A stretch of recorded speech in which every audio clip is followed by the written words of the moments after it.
भवभीतिभेदनं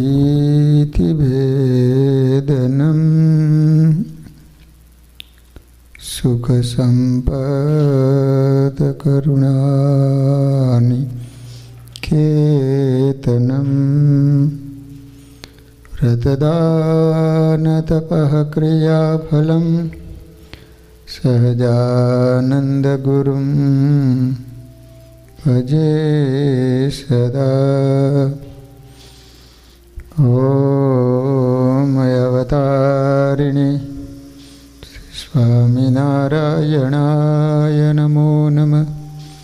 श्री हरिकृष्णाय घनश्यामाय नीलकण्ठाय श्री सरयोदासाय नमो नमः। बोलो स्वामीनारायण भगवाननी श्री हरिकृष्ण महाराजनी श्री राधाकृष्ण देवनी श्री नरनारायण देवनी श्री लक्ष्मीनारायण देवनी। બધા જ હરિભક્તોને ઘણા ભાવથી જય સ્વામિનારાયણ। વાલા ભક્તજનો, હવે ભગવાન હળવદ પધારી અને જે ચરિત્રો કરેલા છે એની કથા આવે। મૂળરાજ સોલંકીના વંશમાં પ્રસિદ્ધ સિદ્ધરાજ જયસિંહ થયા। એમણે સિદ્ધપુર પાટણમાં ભવ્ય રુદ્રમાળ કહેતા શિવ મંદિર બંધાયું, જેમાં 1008 શિવનું સ્થાપન કર્યું। આ રુદ્રમાળના ઉદ્ઘાટન પ્રસંગે ત્રિદિનાત્મક યજ્ઞ કરવા માટે એણે ઉત્તર ભારત, કાશી વગેરેથી 1000 બ્રાહ્મણોને બોલાવ્યા હતા।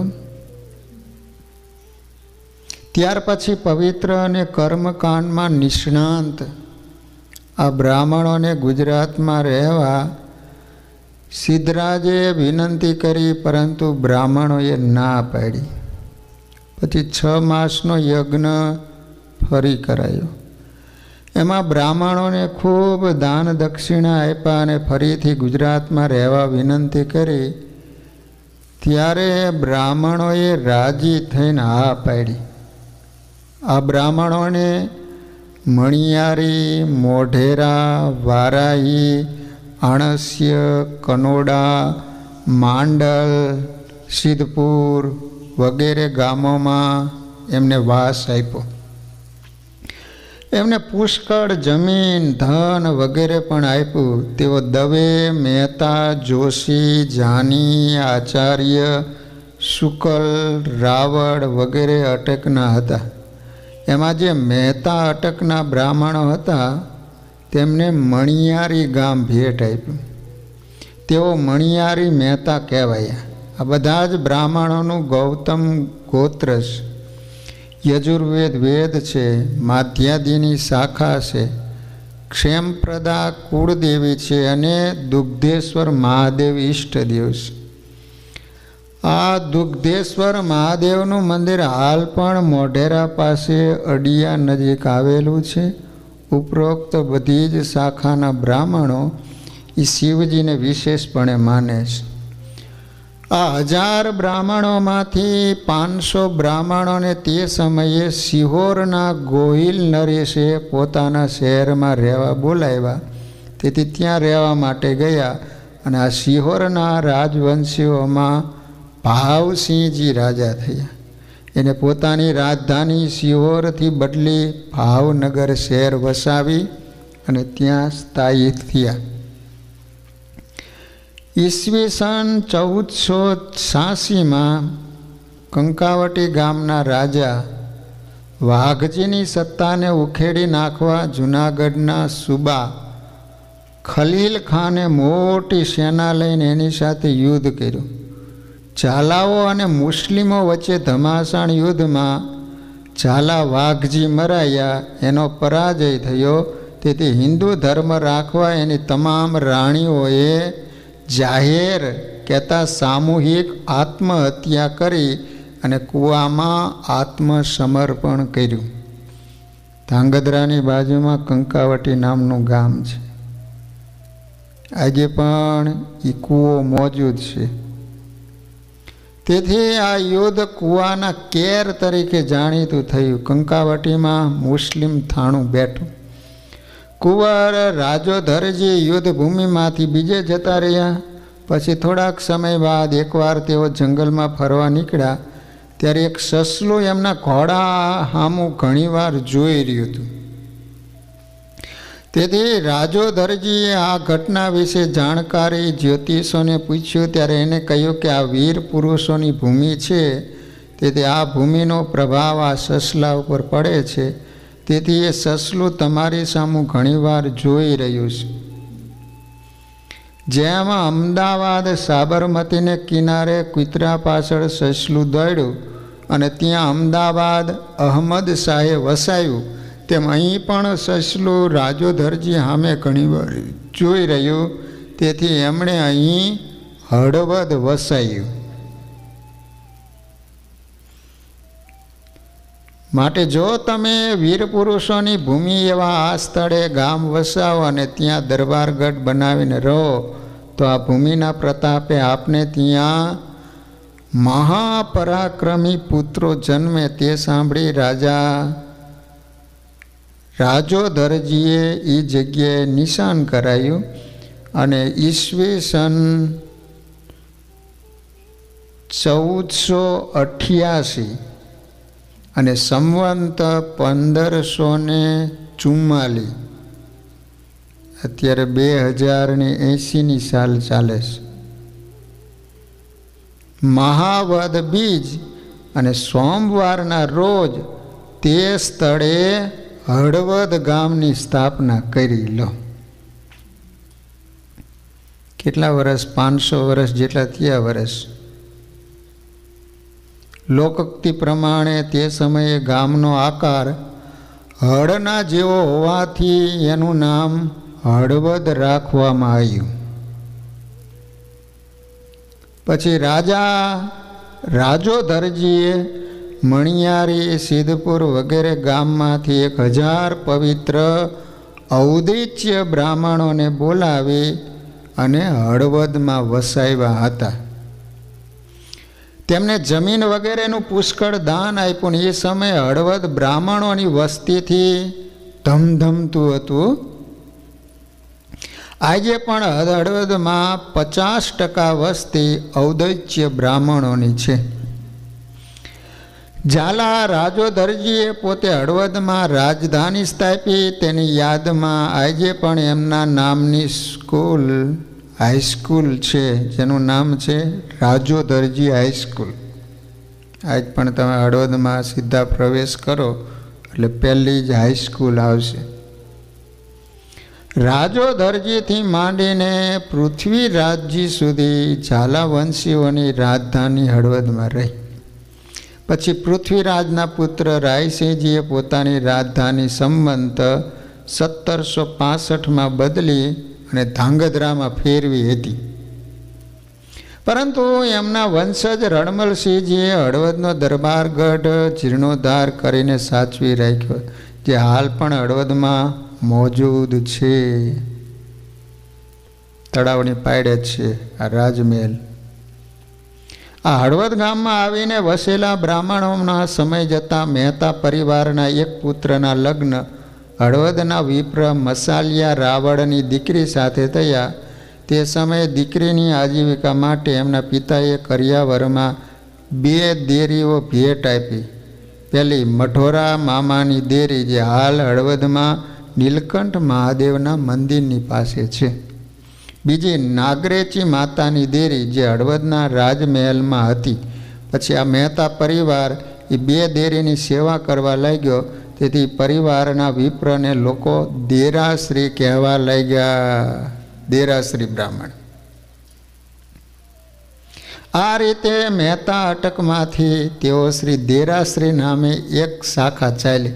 પાછળથી અપભ્રંશ થતાં અમુક લોકો અત્યારે દેરાસરી પણ કહે છે, પરંતુ એમને ખરેખર અટક દેરાશ્રી હતી. એક સમયે આ પરિવારના એક ત્રિકમજી નામે વિપ્ર કચ્છમાં ચિરઈ ગામે એના મામાને ત્યાં ગયા હતા. એ સમયે સિંધી લોકોએ ગામમાંથી ગાયોનું ધણ વાળ્યું. તેથી એમના મામા ગાયોને બચાવવા એમની વહારે ચડ્યા. ગાયો માટે એમણે પોતાના પ્રાણ કુરબાન કર્યા. અસવાર વગરની ઘોડી ઘરે આવી. આ વાતની જાણ થતાં 14 વર્ષના એમના ભાણેજ શૂરવીર વિપ્ર ત્રિકમજી હાથમાં તલવાર લઈને ઘોડીએ અસવાર થયા અને સિંધી સાથે 3 કિલોમીટર સુધી લડતા લડતા ગયા. આખરે ગાયોની રક્ષા માટે તેઓએ પણ પ્રાણ કુરબાન કર્યા.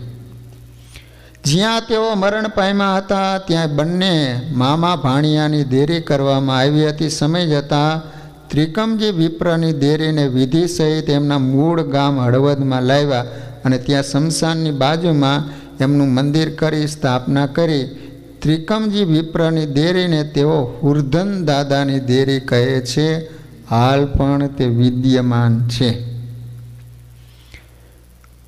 ત્રિકમજી ભાઈ સૂરજીનો જન્મ 1700માં મનાય છે. એમના પુત્ર જય કૃષ્ણ દેરાશ્રી થયા. તેઓ ખૂબ પવિત્ર હતા. એને 2 પુત્રો થયા, એક ભવાની શંકર, બીજા કાનજીભાઈ. એમાં ભવાની શંકરને 5 પુત્રો હતા: ફૂલશંકર, વિઠ્ઠલજી, શંભુપ્રસાદ, પ્રભુભાઈ, તબીસબાઈ. તેમાં શંભુપ્રસાદને 2 પુત્રો થયા. એમાં મોટા બેચરભાઈ અને નાના લક્ષ્મીરામ. આ લક્ષ્મીરામ નાનપણથી પ્રતિભા સંપન્ન હતા. તેથી એમના પિતાશ્રી એમને કાશી ભણવા માટે મોકલ્યા. તેઓ કાશીમાં ભણીને સારા વિદ્વાન થયા હતા.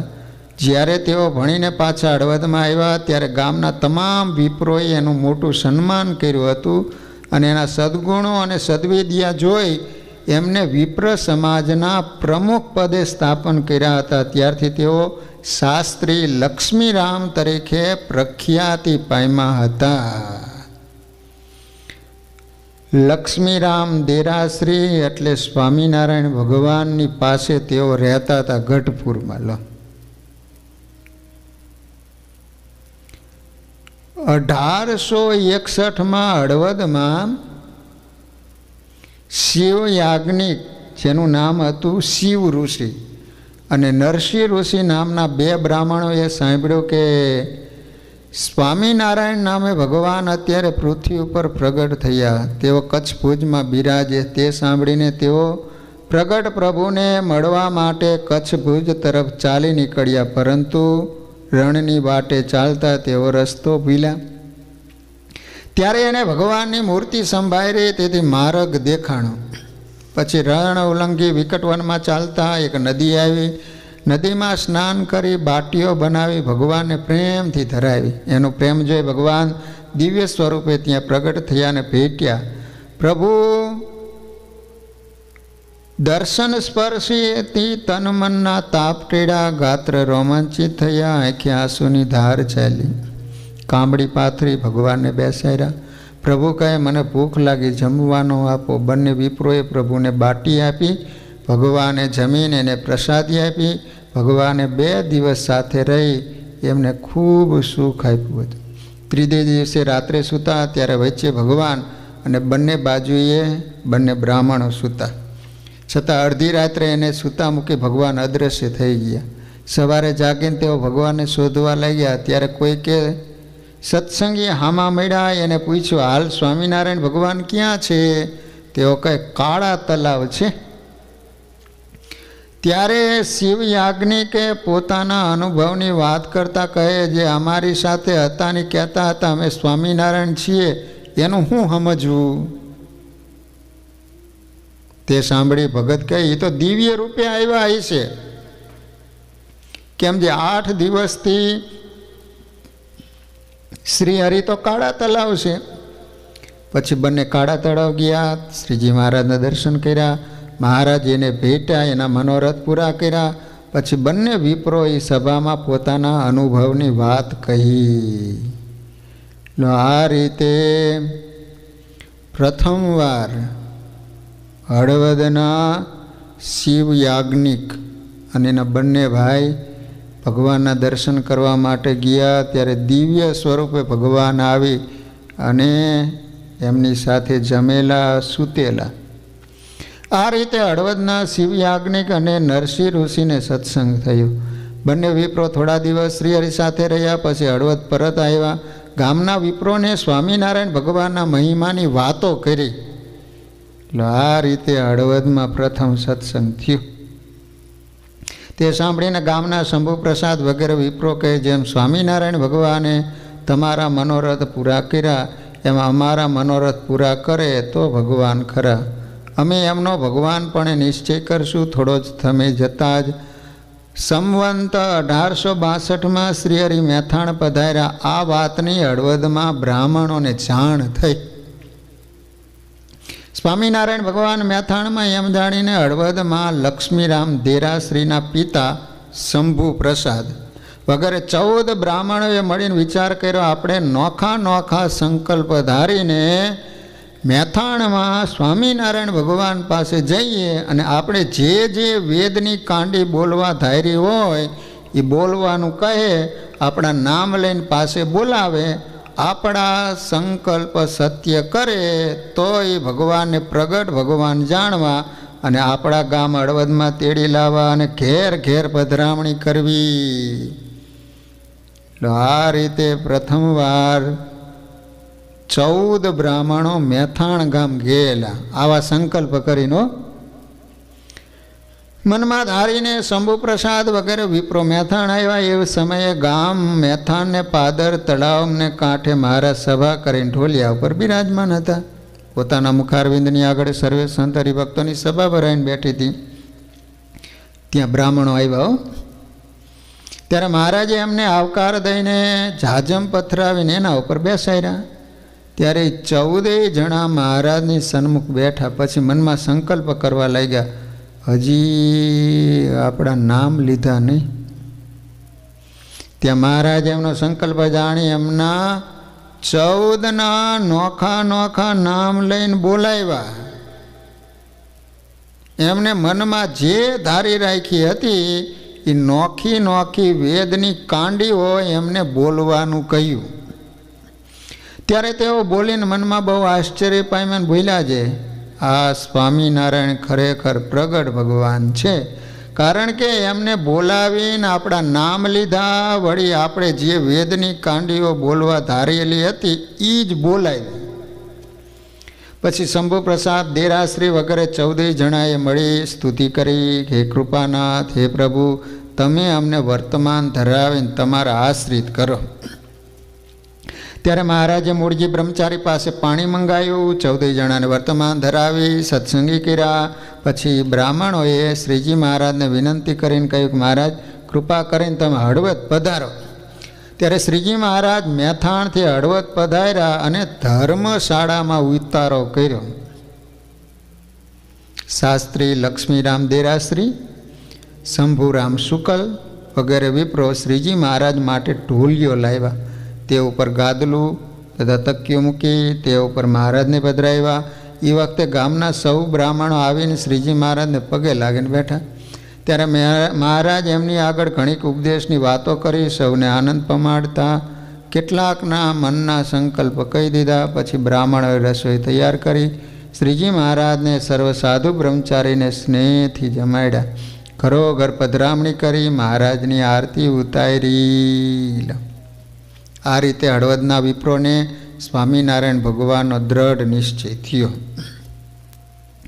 એમાં શાસ્ત્રી લક્ષ્મીરામ દેરાશ્રી સૌથી શિરમોડ હરિભગત બન્યા હતા. લો, આ દેરાશ્રી પરિવારમાં હજી પણ ઘણા લોકો સ્વામિનારાયણ ભગવાનની દ્રઢ નિષ્ઠા રાખી સેવા, ભજન અને સત્સંગ કરે છે. શ્રીહરિ પછી સિદ્ધપુર વગેરે સ્થળોએ વિચરણ કરી ગઢપુર આવ્યા. ત્યારે લક્ષ્મીરામ શાસ્ત્રી ગઢપુર આવ્યા, મોટે ભાગે ગઢપુરમાં જ રોકાયા. હળવદથી ગઢપુર આવ્યા પછી લક્ષ્મીરામ શાસ્ત્રી સદા શ્રીજી મહારાજ સાથે રહેતા. મહારાજ બીજા ગામે જાય તો એમની સાથે જતા. તેમણે નાની મોટી સેવા કરી મહારાજ અને સંતોને રાજીપો મેળવ્યો હતો. એવા ઘણા પ્રસંગો, એમાંથી થોડાક પ્રસંગો આપણે જોઈશું. એક સમયે મહારાજને મહાભારતના પુસ્તકની જરૂર પડી. એ પુસ્તક ભાવનગરમાં કાશીરામ ભટ્ટને ઘરે હતું. પુસ્તક લેવામાં લક્ષ્મીરામને ત્યાં મોકલા, પણ એને પુસ્તકમાં અક્ષરની શુદ્ધાશુદ્ધિ તથા સારા નરસાની ખબર ન પડી. તેથી તેઓ પુસ્તકના 300 રૂપિયાનું સારું કરીને ગરડા પરત આવ્યા. પછી મહારાજે પુસ્તક જોઈને લાવવા માટે બીજી વાર એમની સાથે જગન્નાથ વિપ્રને મોકલ્યા. તે 2 જણા ભાવનગર વિપ્ર પાસે ગયા. એને કહ્યું, મારા ઉપર 300 રૂપિયાનું કરજ હતું, તે સારું હું પુસ્તક વેચતો હતો. હવે એક પારાયણ કરી તે 700 રૂપિયા આવ્યા, માટે મારે પુસ્તક વેચવાની જરૂર નથી. ફરી ગયો બ્રાહ્મણ. એટલે 2 જણા ગઢપુર પરત આવીને મહારાજને બધી વાત કરી.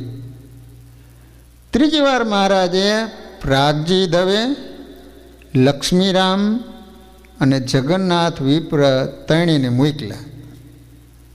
ત્યારે ગાડીમાં બેસીને ભાવનગર ગયા. એક શ્રીમાળી સત્સંગી બ્રાહ્મણ ઝીણાભાઈના ઘરે ઉતર્યા ત્રણેય. પછી પુસ્તકની ખબર કઢાવી તો બ્રાહ્મણ કહે, મારે પુસ્તક આપવું નથી. મારે વાસે સારું પડ્યા છો, ખીજણો મારો. મારા પુસ્તકના કાંઈ તમે ધણી છો? એમ ના પાડીને એટલે શ્રીમાળી બ્રાહ્મણને ઘર જમીને એ પાછા ગરડે આવ્યા, બધી વાત મહારાજને કરી. ચોથી વાર મહારાજે લક્ષ્મીરામને ખુશાલભાઈ કહેતા ગોપાળાનંદ સ્વામીને સાથે લઈ જવા કહ્યું. ત્યારે લક્ષ્મીરામ કહે, મહારાજ હું તો 3 વાર જઈને આવ્યો છું, હવે મને આશા નથી જે પુસ્તક આપે. તમે કહેતા હો તો હું 4થી વાર જવું ખરો, તમે કહો છો એટલે. અને આ ખુશાલભાઈનું શું પ્રયોજન છે તે એમને ઠાલો ફેરો પાડવો, કારણ કે એને ખબર નથી કે આ ખુશાલ ભટ્ટ કોણ છે. ભાઈ મહારાજે કહ્યું, એ આવશે ને ત્યારે જે વિપ્ર પુસ્તક આપશે એ બહુ મોટા છે. ત્યારે ખુશાલભાઈ પાસે પહેરવા જોડા નહોતા, તે મહારાજે પોતાની મોજડી પહેરવા આપ્યો. બંને ચાલ્યા. થોડું ચાલી ખુશાલભાઈ બોલ્યા, મારા પગમાં તો તલી પડી છે, એટલે ઓલું કપાસીએ પડે ને આપણા પગમાં, તે પગ પણ નથી બળતા, કાંટા પણ નથી લાગતા.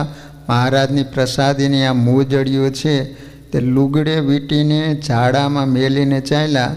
ને માર્ગમાં એક ગામ આવ્યું, ત્યાં રાત્રિએ વાણિયાની દુકાનમાં રહ્યા. લક્ષ્મીરામ ગામમાં ભિક્ષા માગવા ગયા, પણ અન્ન ન મળ્યું. પછી લક્ષ્મીરામ બોલ્યા, ખુશાલભાઈ કાલે એકાદશી છે, મારે ખાધા વિના નહીં ચાલે. ખુશાલભાઈ એક વાણિયા શેઠ પાસે જઈને સમાધિ કરાવીને થોડી વાર પછી જગાડ્યા. સમાધિમાં આશ્ચર્ય જોઈને શેઠે ખુશાલભાઈને ચમત્કારી જાણ્યા. પગે લાગીને કહ્યું, મહારાજ કાંઈ જોઈએ છે?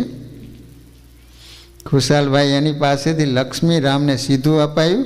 પછી લક્ષ્મીરામે એની રસોઈ બનાવી, ઠાકોરજીને ધરાવીને પોતે જમ્યા. રાત્રે બંને સૂતા.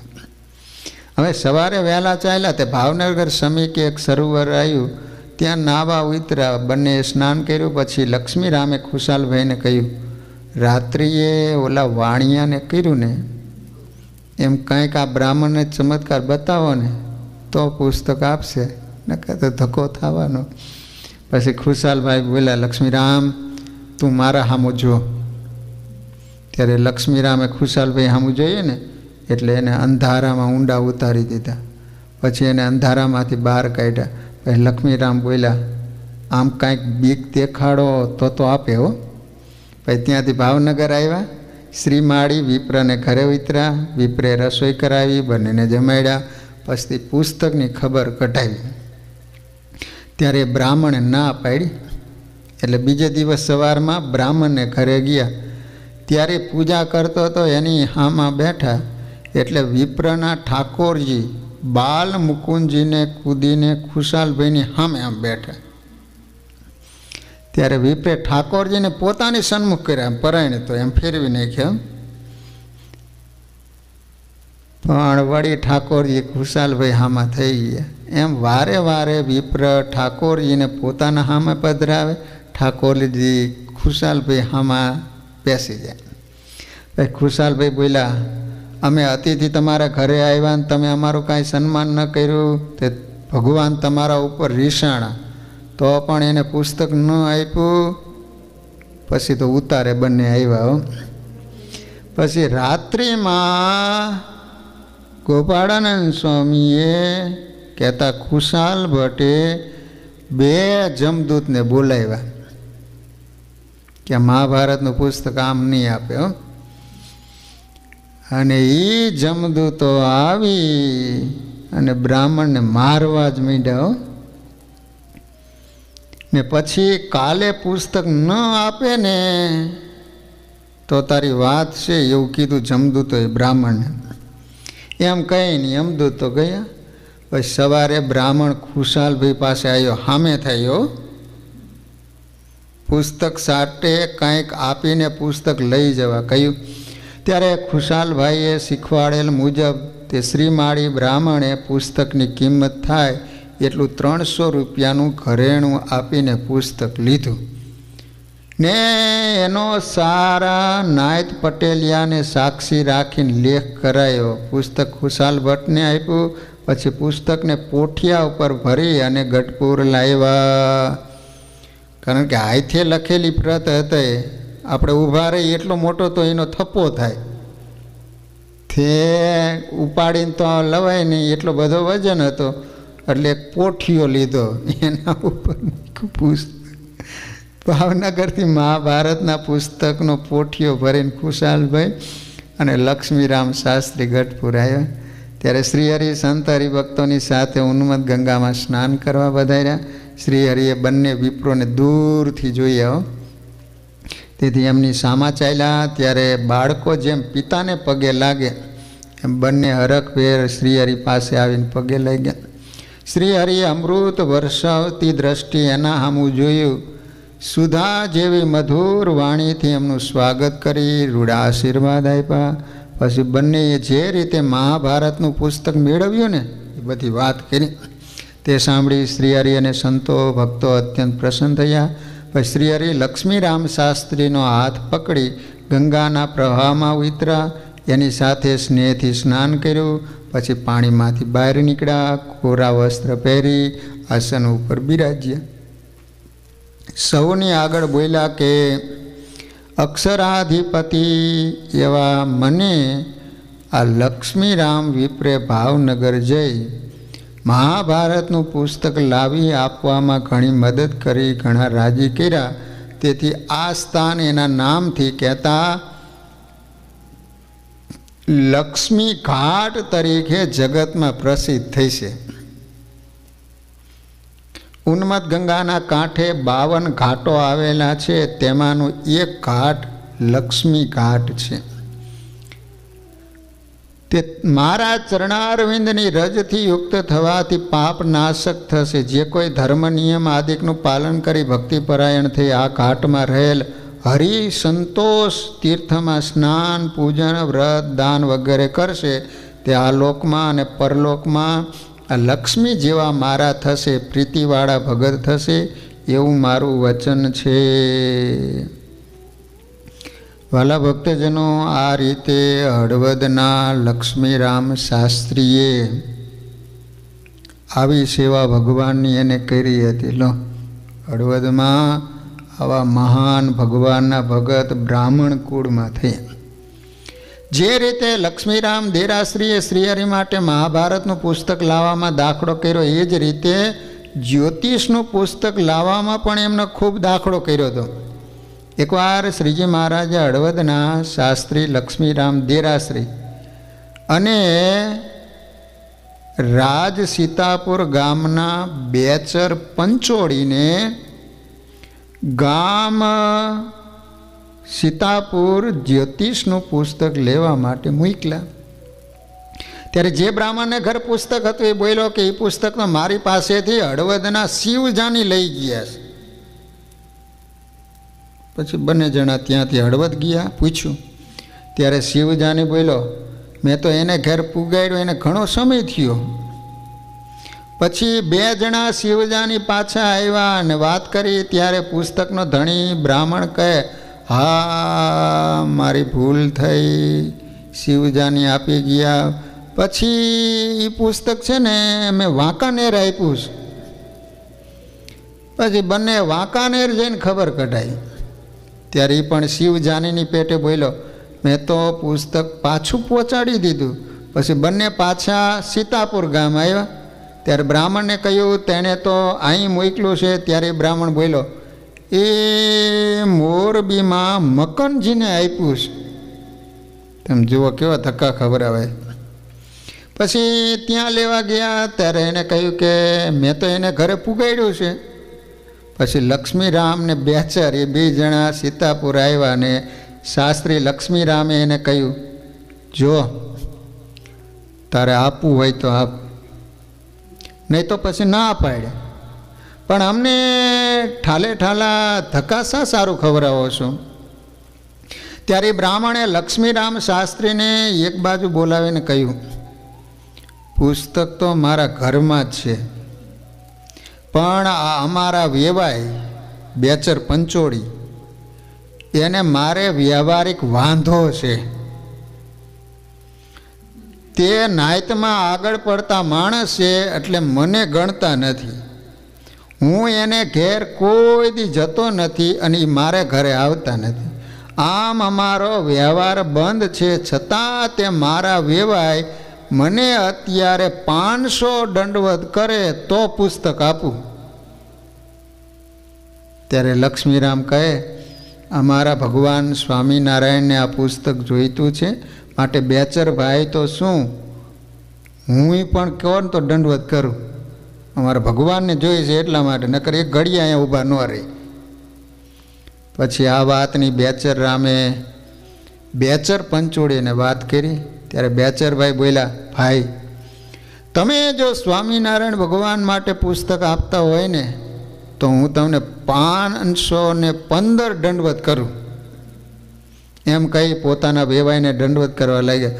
થોડા દંડવત કર્યા ને ત્યાં તો વેવાઈ હતા ને એનું હૃદય પીગળી ગયું અને બેચરભાઈ પંચોળીને ભેટી પીડ્યા અને કહ્યું કે તમે શ્રીજી મહારાજના ખરા ભગત છો. એમ કહી ઘરમાંથી જ્યોતિષનું પુસ્તક કાઢીને આપ્યું. લો પછી કહે, આજે તમો અને લક્ષ્મીરામભાઈ મારા ઘરના મહેમાન બનો, બંને અહીં જમો, પછી ખુશીથી ગઢપુર જાઓ. પછી બંને ભક્તો જમ્યા, પુસ્તક લઈ ગઢપુર આવ્યા. શ્રીજી મહારાજને પુસ્તક આપી, બનેલી બધી વાત કહી. તે સાંભળી મહારાજ એના ઉપર રાજી થયા. કંઠમાંથી પુષ્પનો હાર કાઢી પહેરાયો, બંનેને ભાવથી બેઠા, પ્રસાદી આપીને બોલ્યા, જેને ભગવાન અને સંતોનો મહાત્મ્ય જ્ઞાને સહિત નિશ્ચય હોય તેને ભગવાનને અને સંતને અર્થે શું ન થાય. આ રીતે નિર્માનીપણે જે સેવા કરે તે અમને બહુ ગમે છે. એકવાર તો શ્રીજી મહારાજ વિસનગર પધાર્યા. મહારાજે બળદેવ વિપ્રને ઘરે ઉતારો કર્યો. મહારાજનો થાળ વિપ્ર બળદેવ એની માતા ઉદયકુંવર એને કર્યો હતો. બ્રહ્મચારીએ મહારાજને ચોળી નવરાવ્યા, નાહી વસ્ત્ર પહેરી, ચરણમાં ચાકડી પહેરી, ઘરની મેળી ઉપર ચડ્યા. મેળી ઉપર આથમણે બારે એક ગોખ હતો. ત્યાં મહારાજ વિવિધ વાનગીઓનો ભરેલો રૂપાનો થાળ જેમાં પછી સોપારી, એલચી આદિ મુખવા જમી ઘણા રાજી થયા થકા પલંગ ઉપર બેઠા. વાલા ભક્તજનો, આ રીતે મહારાજ જ્યારે વિસનગર ગયેલા ત્યારે પણ શ્રીજી મહારાજની સાથે લક્ષ્મીરામ શાસ્ત્રી ગયેલા. અને એ વખતે મહારાજે કહેવાય છે કે બે મોદક લક્ષ્મીરામ શાસ્ત્રીને આપી અને જમાડ્યા હતા. એક દિવસને સમયે સંઘે સહિત શ્રીજી મહારાજ ગામ વડનગરને વિશે પધાર્યા હતા. ત્યાં હરિભક્તોએ સામય કર્યું. શ્રીજી મહારાજ શહેર મધ્ય પધરાવ્યા. પછી નિર્ગુણાનંદ સ્વામી, વૈષ્ણવાનંદ સ્વામીએ મહારાજનો થાળ કર્યો. એને પોતે જમી રહ્યા કેળે ત્યાંના હરિભક્તોને મહારાજની કેસર, ચંદન, પુષ્પ, હાર, અલંકારોથી પૂજા કરી. પછી ત્યાં એક મહાદેવનું મંદિર આથમણે બારે હતું. તે મધ્યે આસન નાખ્યું. તે ઉપર પોતે બિરાજમાન થયા. ત્યારે ઘણા કાળ કળાવંત ગાંધર્વ પોતપોતાના વાજા લઈને ત્યાં આવ્યા. તેમાં એક સદારામ નામે ગાંધર્વ ગાન તાનમાં ઘણો ડાયો અને વળી હરિભગત હતો.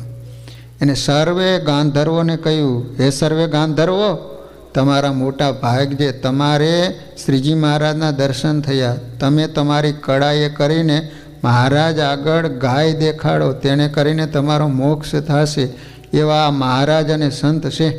ત્યારે સર્વે ગાંધર્વો મહારાજ અને સર્વે સંતને નમસ્કાર કરી પાથરેલ જાજમ ઉપર બેઠા. પછી મહારાજે એમને તેમની જેટલી જ્ઞાન વિદ્યા હોય એ ગાય દેખાડવા કહ્યું. ત્યારે સર્વે સિતાર, તંબુરા, દોકડ આદિ ઘણા વાજા વગાડી ગાવા લાગ્યા. તેથી મહાદેવના મંદિરમાં ઘણો ઘોર થવા લાગ્યો. તે સમયે મહારાજે રાજી થઈ નેત્રની સાને કરી સંકેત કરી શાસ્ત્રી લક્ષ્મીરામને મુખથી ઘૂઘરા વગાડવા કહ્યું. મોઢાથી ઘૂઘરા વગાડતા હારા આવડતા હતા હળવદના લક્ષ્મીરામ શાસ્ત્રીને. ત્યારે મુખથી ઘૂઘરા વગાડવા લાગ્યા. એના ઘણા છમછમાટના શબ્દો સાંભળી સર્વે ગાંધર્વો આશ્ચર્યચકિત થઈ ગયા. ઊંચા નીચા થઈને જુએ છે કે આ ઘૂઘરા ક્યાં વાગે છે. કોઈના હાથમાં તો હતા નહીં, પણ કોઈ ઘૂઘરા વગાડનાર જોયો નહીં કે કોઈના હાથે કે પગે ઘૂઘરા બાંધેલા પણ જોયા નહીં. ગાંધર્વો જેવી ચાલ વગાડે એ પ્રમાણે ઘૂઘરા વગાડે. ત્યારે એ સદારામે મહારાજને પૂછ્યું, મહારાજ આ ઘૂઘરા ક્યાં વાગે છે? ત્યારે મહારાજે કહ્યું, તમે સર્વે દેખો તો ખરા કે તે ક્યાં વાગે છે. તેણે ઘણીવાર સુધી જોયું પણ ક્યાંય ન દેખાય. ત્યારે મહારાજે એને લક્ષ્મીરામને દેખાડતા કહ્યું છે, એ તો આ બ્રાહ્મણ વગાડે એવી રોનક શ્રીજી મહારાજે કરાવી હતી. પછી મહારાજ રાજી થયા. ત્યારે અહોભાવ વ્યક્ત કરતા તેઓ કહે, અરે ધન્ય મારા ભાગ જે મારી ઉપર મહારાજ રાજી થયા. ક્યાં હું આ જીવ અને ક્યાં ભગવાન જેમની સાથે તેઓ બોલે છે, ચાલે છે, સર્વેના મોટા ભાગ જાણવા. પછી ગાંધર્વોએ ઘણીક વાર સુધી પદ ગાયા.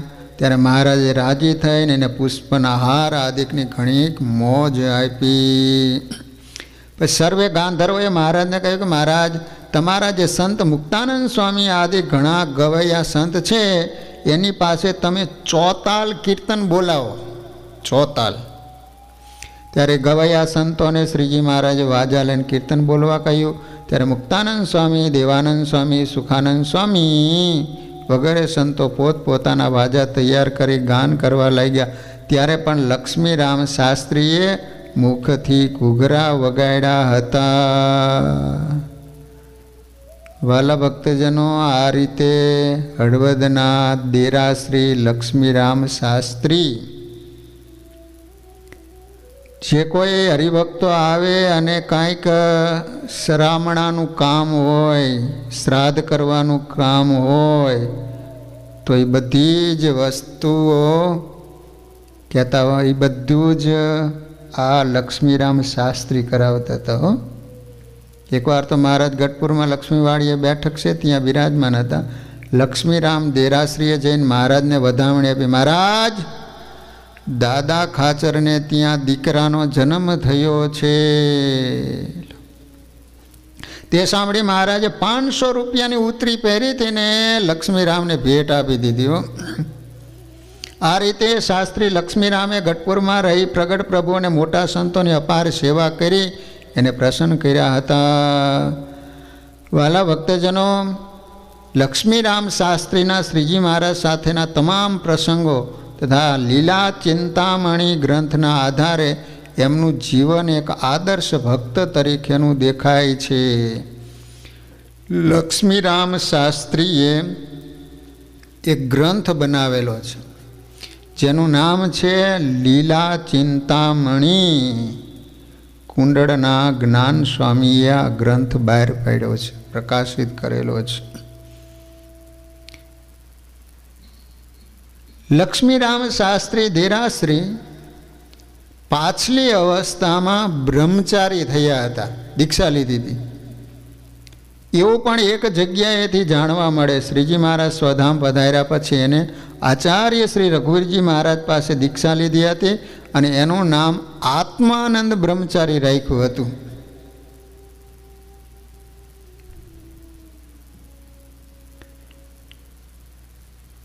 વાલા ભક્તજનો, આ રીતે મૂડીમાં મૂર્તિ પ્રતિષ્ઠા પ્રસંગે શ્રીહરિ યાગમાં વરુણીમાં હળવદના મહાદેવ જાની અને શિવ જાની વગેરેએ સેવા આપી હતી.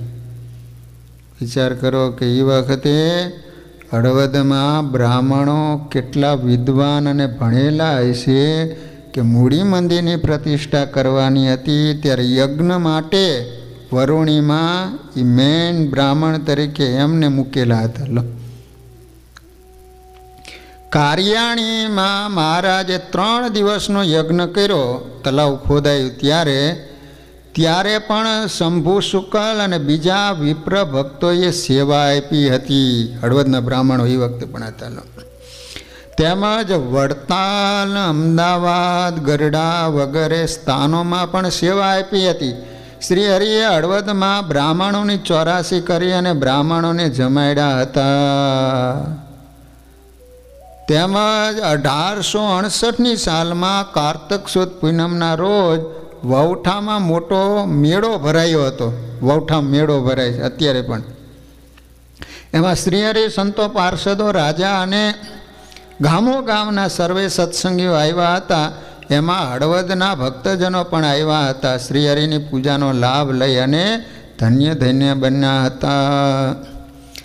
વાલા ભક્તજનો, હળવદમાં એક શામજી નામનો કોળી ભગવાનનો ભગત થયો. કઈ રીતે ભગત થયો? તો કહેવાય છે કે ત્યાં સત્સંગીઓની વિનંતીથી મૂડીના સંતો કથા વાર્તા કરવા ગયા હતા. થોડા દિવસ રહી બીજે ગામ જવા રવાના થયા.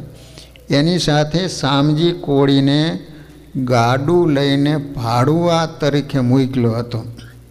કીધું કે સંતોને આ ગામ તો મૂકી આવે છે, એટલે જે ભાડું થતું એ રૂપિયા તને આપી દઈશ. ગાડામાં સંતો બેઠા. પેલો શામજી કોળી ગાડું ચલાવે. રસ્તામાં સંતોએ એને પૂછ્યું, તમે શું ધંધો કરો છો? તમારે શેનું વ્યસન છે? સંતોનું વચન સાંભળી શામજી કોળી કે મહારાજ, ચોમાસામાં માછલા મારીને વેચું છું, ખાવું છું પણ ખરો. બાકીના 8 મહિના દિવસે ભાડા કરું છું, રાત્રિએ ચોરી કરું છું. દિવસે ભાડા કરું છું, રાત્રે ચોરી કરું. સસલાઓને મારવા એ મારો શોખ છે. મોરલાઓને પણ મારું છું, દારૂ પણ પીવું છું. હવે હું શું બાકી રહ્યું?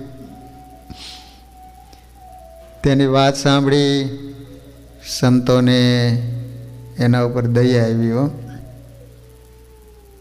યમપુરી અને જન્મ મરણના દુઃખની વાતો કહેવા લાગ્યા. નિસ્વાર્થી સંતોની વાણી એના હૃદયમાં ઉતરી ગયો. એના કારણે એને કરેલા પાપોનો પસ્તાવો થવા લાગ્યો. એટલામાં સામે જ્યાં જવાનું હતું ગામ આવી ગયું. મંદિરે આવી અને સંતોને કહ્યું કે મને વર્તમાન ધરાવીને ગળામાં કંઠી પહેરાવો. સંતોએ વર્તમાન ધરાવી, ગળામાં કંઠી પહેરાવી, દારૂ, માંસ, ચોરી અને વ્યભિચાર ન કરવાની અને પ્રતિજ્ઞા લેવરાવી. પછી ગામમાં આવી અને દરરોજ મંદિરે જવાનું નિયમ લીધું આને શામજી કોળી. અને વાલા ભક્તજનો પછી તો એકાંતિક હરિભગત બની ગયા. એકાંતિક લો જીવ ગમે એવો હોય, પરંતુ જો એને સત્સંગનો યોગ થાય, સાધુનો યોગ થાય, તો વાલ્યો લૂંટારો મટી અને વાલ્મીકી ઋષિ બની જાય. એ રીતે હળવદ ગામનો શામજી કોળી વાલિયા જેવો જ હતો, પરંતુ સંતોનો યોગ થયો તો એકાંતિક ભગત બની ગયો. એના કારણે અંત સમયમાં શ્રીજી મહારાજે દર્શન આપી અને ધામમાં તેડી ગયા. લો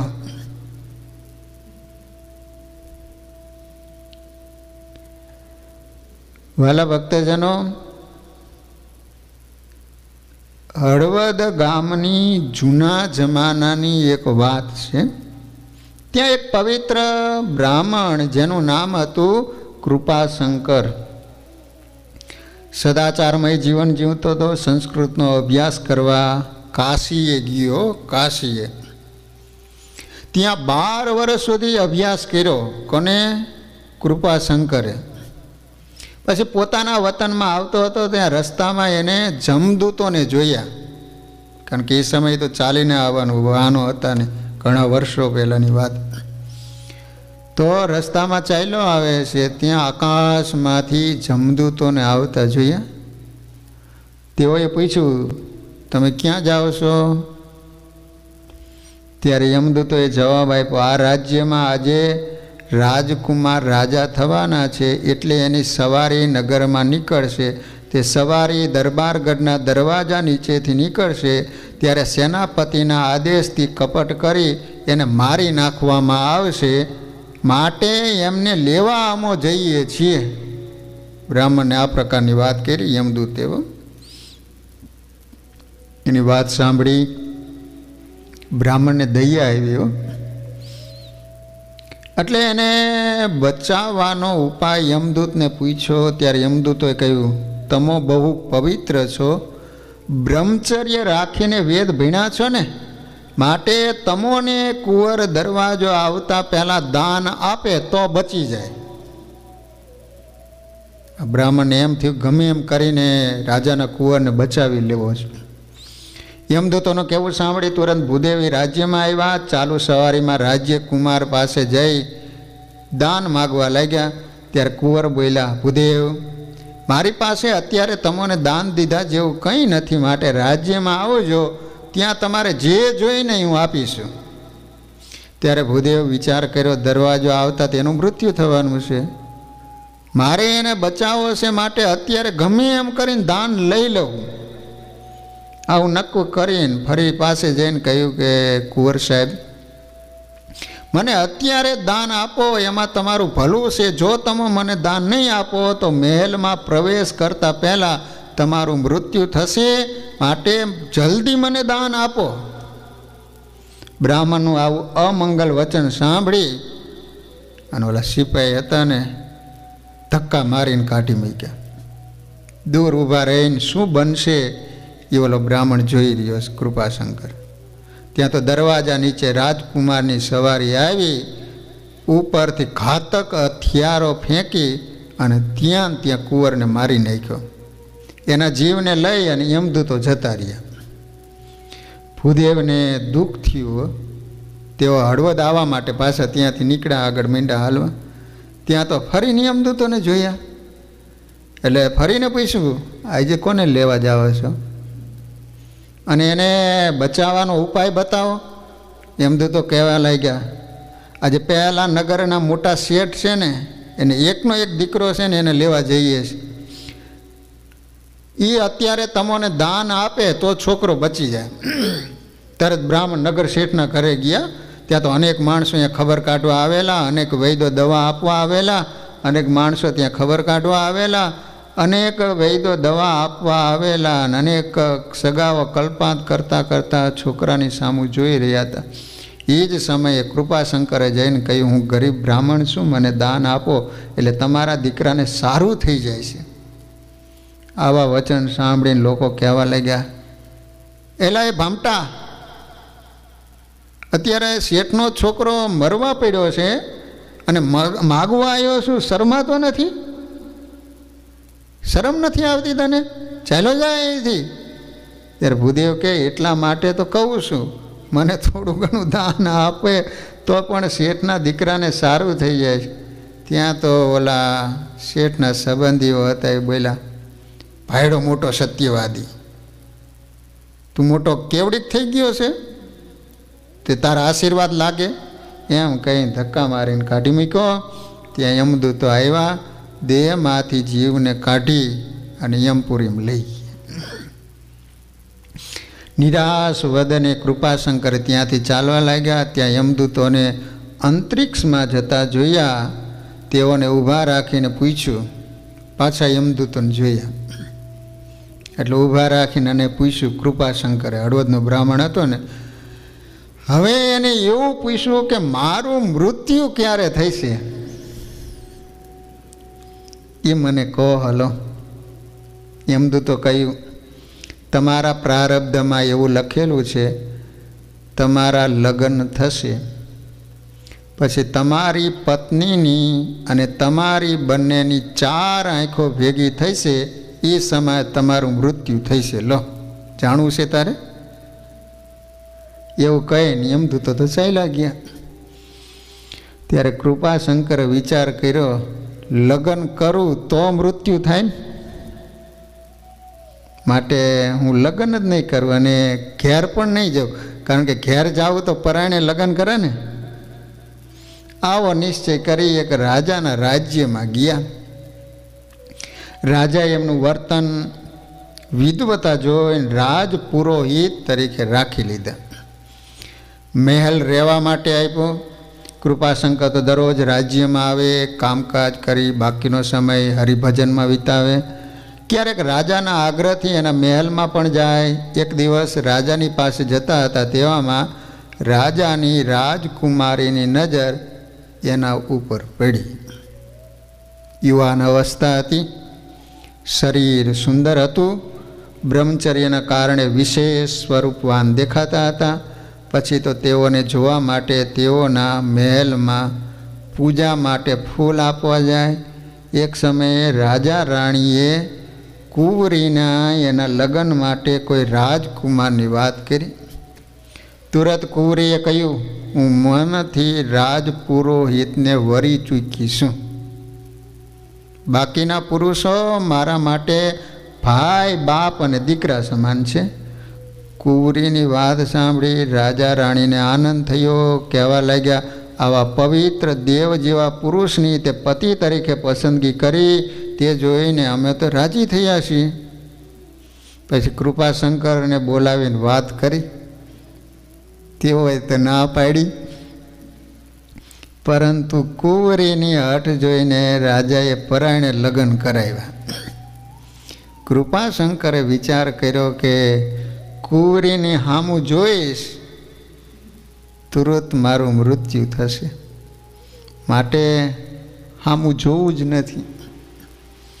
એમ નક્કી કરી નોકરાણીને કહ્યું, તું મારી પત્નીને કહેજે મારે વ્રત ચાલે છે, એટલે જ્યાં સુધી વ્રત પૂરું થાય નહીં ત્યાં સુધી હું એની સાથે બોલીશ નહીં.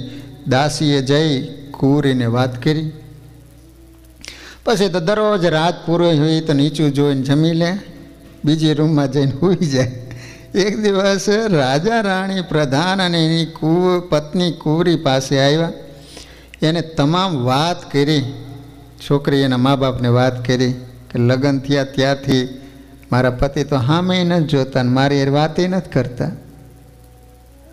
રાજાએ કહ્યું, તું કાલે અમારે માટે જમવાનું બનાવ, પછી અમે આવીશું અને પુરોહિતજીની સાથે જમવા બેસાડીશું. તારે પીરસવાનું અમે એની પાસે જમવાનું મંગાવીશું અને એ કહે ત્યારે તારે બીજી વાર પીરસવા આવવાનું. આમ નક્કી કરીને સૌ ગયા. હવે બીજા દિવસે સવારમાં કુંવરીએ પોતે રસોઈ બનાવી. 10નો ટાઈમ થયો. ત્યાં મહેલના દરવાજા આગળ 4 સંતો ભિક્ષામ દે કહીને ઉભા રહ્યા. કુંવરીએ અંદર બોલાવ્યા. દાસી દ્વારા સીધું અપાયું. સંતો બોલ્યા, અમો સંન્યાસી છીએ, અમારે અગ્નિને અડી ન શકાય. સંન્યાસી હોય ને અગ્નિ ન અડે, માટે તૈયાર હોય તો આપો, નહીતર બીજા ઘરે જઈએ છીએ. તુરંત કુંવરીએ જાતે બનાવેલ રસોઈ હતી તે વડે કરી સંન્યાસીને ખૂબ ભાવથી જમાડે. કારણ કે એના મા બાપને જમવા આવવાના હતા ને, બનાવેલી હતી 7-8 જણાની. તો એ વાલા સંન્યાસીને જમાડી દીધા. 4 સંન્યાસી હતા ને, ઉપવાસી હતા. પારણા કરાવ્યા, બહુ રાજી થયા. અને સનકાદિકો જેવા સમર્થ સંતોના મુખમાંથી વાણી નીકળી, અખંડ સૌભાગ્યવતી ભવ. આવો આશીર્વાદ આપીને સંતો જતા રહ્યા. એવું સાંભળીને કુંવરી રાજી થઈ રસોડામાં જઈ ફરીને રસોઈ બનાવી. ત્યાં રાજા, રાણી, પ્રધાન અને એના પત્ની આવ્યા. પુરોહિતજીને રાજાએ જમવા બોલાવ્યા. સૌ સાથે જમવા લાગ્યા. પરંતુ કૃપાશંકર તો નીચું જોઈ નમે છે. હૃદયમાં ગભરાટ થાય છે કે હમણાં હામું જોર આવશે, તુરંત મારું મોત થશે. ત્યાં પ્રધાનજીએ કહ્યું, પુરોહિતજીએ જમવાનું રસોડામાંથી મંગાવો, અમો તમારા મહેમાન બનીને આવ્યા છીએ. હા હા હા ઓ, રાજાએ પણ તાપસી પૂરી. પુરોહિતજીએ વિચાર કર્યો, ગમે ત્યારે મરવું છે તો આજે જ બોલી નાખું, ફેંસલો થઈ. એમ નક્કી કરીને બોલ્યા, એ આવજો પીરસવા. એટલું બોલ્યા ત્યાં તો આખા શરીરે પરસેવો વળી ગયો. કેમ ન વળે? સામે મોત દેખાતું હતું. રાજકુમારી પીરસવા આવી. તાણ કરી થાળીમાં લાડુ મૂક્યો તો પણ સામું ન જોયું. બીજું મૂક્યો અને પુરોહિતથી સામું જોઈ ગયું. ત્યાં તો ધ્રુજી ગયા હો. પરંતુ કાંઈ ન થયું. ફરીને ઈરાદાપૂર્વક સામું જોઈ રહ્યા, છતાંય કાંઈ ન થયું. પછી કુંવરી સાથે બોલવા લાગ્યા તો પણ કંઈ ન થયું. આ રીતે બોલતા જોઈને રાજા રાણી ખૂબ રાજી થયા. પછી ઘેર ગયા. પરંતુ કૃપાશંકરને ક્રોધ આવ્યો અને તરત જ આ તો પવિત્ર બ્રાહ્મણ હતો, આહ્વાન કર્યું અને યમદૂતોને બોલાવ્યા અને ન મરવાનું કારણ પૂછ્યું. ત્યારે યમદૂતોએ કહ્યું, તમારું મૃત્યુ તો આ રીતે લખાયેલું જ હતું, પરંતુ આજે તમારા ઘરે સંતો આવ્યા હતા, તેઓને તમારી પત્નીએ ભાવથી જમાડ્યા હતા. એને કારણે તેઓએ અખંડ સૌભાગ્યવતી ભવ એમ જે આશીર્વાદ આપ્યા હતા, માટે તમે મૃત્યુના મુખમાંથી બચી ગયા છો. આ વાત એની પત્નીને પૂછી તો એને હા કહી. ત્યાર પછી કૃપાશંકર સંતોનો મહિમા સમજી અને સેવા કરવા લાગ્યા. આ રીતે ભક્તજનો હળવદના કૃપાશંકર, ઠેઠ વર્ષો પહેલાંની વાત છે આ. તો એ પણ કૃપાશંકર બ્રાહ્મણ હળવદના હતા અને આ રીતે એમની ઘટના ઘટેલી.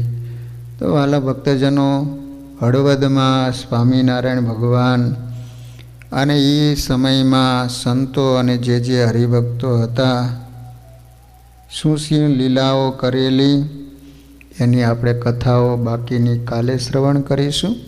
કથાનો સમય પૂરો. હરિસ્મરણ સાથે કથાને વિરામ. શ્રીપતિમ શ્રીધરમ સર્વદેવેશ્વરમ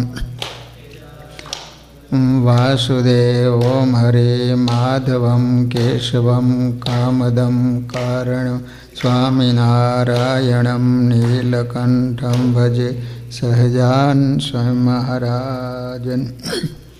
સ્વામિનારાયણ સ્વામિનારાયણ સ્વામિનારાયણ સ્વામિનારાયણ સ્વામિનારાયણ.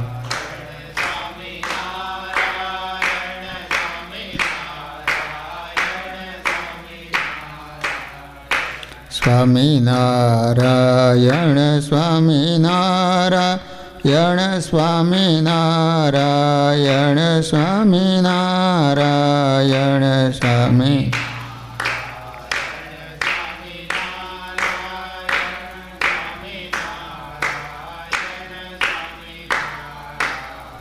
સ્વામી